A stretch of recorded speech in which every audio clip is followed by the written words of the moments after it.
Salam alaikum wa rahmatullah. Je vais présenter un petit peu l'un des exercices du cours dans le chapitre 2, c'est-à-dire l'analyse factorielle. Nous avons un exercice ou bien un exemple qui consiste à appliquer l'analyse en composante principale à un ensemble de 6 individus caractérisés par deux variables hétérogènes, poids et taille. La première question était d'appliquer l'analyse en composante principale, donc et avoir tous les résultats. Ensuite, la deuxième question, c'est déduire toutes les partitions possibles en définissant le sens physique des classes. Le sens physique ici, c'est par rapport au poids et la taille. Donc, on va voir l'application de l'ACP, c'est l'application de l'algorithme, donc calcul du centre de gravité. Ensuite, centrer le tableau, calculer la matrice de variance-covariance, déduire à partir de cette matrice la métrique, qui est l'inverse, la matrice diagonale de l'inverse des variances, calculer la matrice V fois M, ensuite déduire, en extraire les valeurs propres et à partir des valeurs propres, déduire la qualité de représentation. Ici, nous sommes obligés de prendre deux axes principaux d'inertie parce que il faut les deux valeurs propres ici pour avoir une qualité de représentation supérieure ou égale à 80%.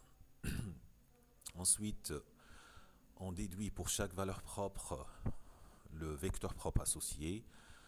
On prend une valeur et puis on prend le vecteur unitaire correspondant. La même chose on fait ça pour les deux vecteurs propres U1 et U2. Bon, on est en train d'appliquer, c'est-à-dire les étapes de l'algorithme de l'ACP, étape par étape. Ensuite, calcul des composantes principales, CK égale à XMUK. On calcule C1, ensuite C2, et nous avons donc les coordonnées des individus. À partir de là, on fait la représentation graphique de nos individus. Ils se trouvent dans cet espace sous cette forme. Pardon. Puis, après avoir calculé donc, les coordonnées, les composantes principales, nous calculons les contributions aux inerties. La première contribution aux inerties, c'est la contribution relative de l'individu à l'inertie expliquée d'un axe. C'est pratiquement cette quantité. Et puis, on l'a fait pour tous les individus pour les deux axes. Puis, la deuxième contribution, c'est part d'inertie d'un individu prise en compte par un axe. C'est le cosinus carré que fait l'individu avec l'axe. Et on le fait pour tous les individus et les deux axes. Ensuite, on passe à la description des variables.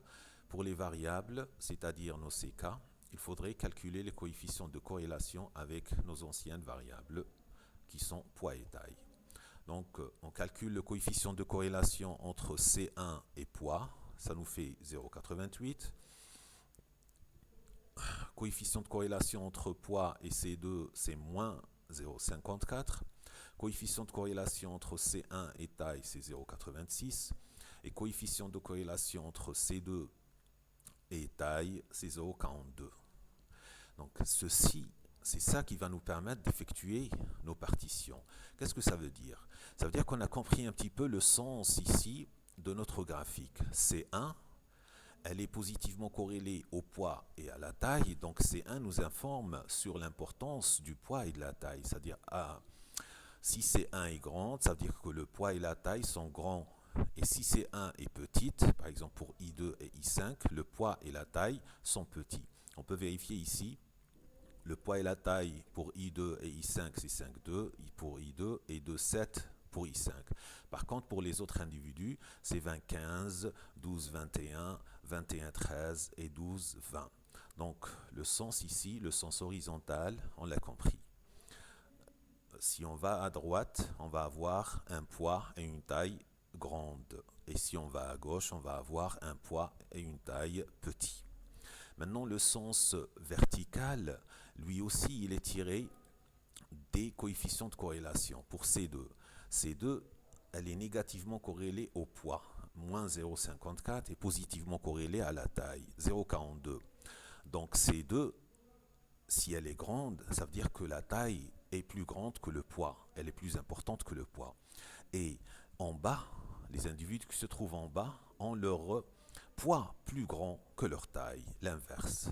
Donc, par exemple, pour I3, I6 et I5, ils ont leur taille plus grande que leur poids. On peut le vérifier ici.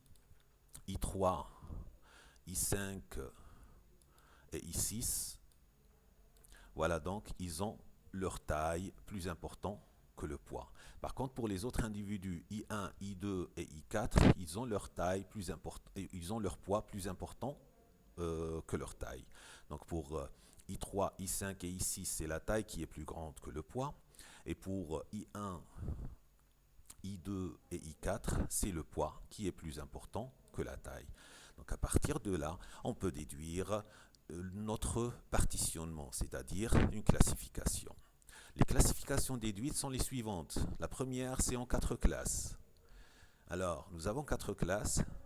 Les 4 classes, elles sont déduites à partir de là. Je vais me dire que ça, c'est une classe. Ça aussi, c'est une deuxième classe. Dans I5 tout seul, c'est une classe. Et I2 tout seul est une classe. Et là, pour cette classe, par exemple, celle-là, nous avons quoi? Nous avons le poids et la taille importants, mais la taille est plus grande que le poids. Pour celle-ci, le poids et la taille sont importants, mais le poids est plus grand que la taille. Pour I5, pour cette classe qui est ici, I5 tout seul, le poids et la taille sont petits, mais la taille est plus grande que le poids. Pour cette classe qui contient I2 tout seul, le poids et la taille sont petits, mais le poids est plus grand que la taille. Et c'est exactement ce qu'on a fait ici. Nous avons ces 4 classes, poids et taille important, poids plus grand que la taille, poids et taille important, poids plus petit que la taille, c'est nos classes. Et poids et taille petit, poids plus grand que la taille, et poids et taille petit et poids inférieur à la taille. C4, c'est I5, C3, c'est I2, ils sont là. D'accord? C'est les classes C1, C2, telles qu'elles sont ordonnées ici. La deuxième partition, c'est celle-ci.